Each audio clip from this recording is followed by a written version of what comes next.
Here is our fourth story, The Baby Koala on the Tree.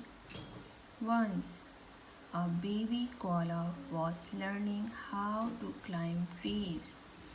This is fun, he thought, soon becoming tired.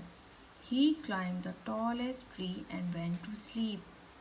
His parents did not want to wake him up and left. After a while, the baby koala woke up. He found that his parents were not there. Oh no, how will I come down now? He thought as he couldn't climb down without help. Suddenly, an old hyena with one eye came and asked sillily, "Can I help you down?"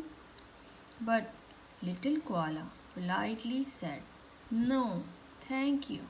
He knew the hyena would eat him up. Just then, a huge group of koala bears came with sticks and stones in their hands. The hyena saw them and ran away. Then, baby koala's father came, took him down from the branch and back home.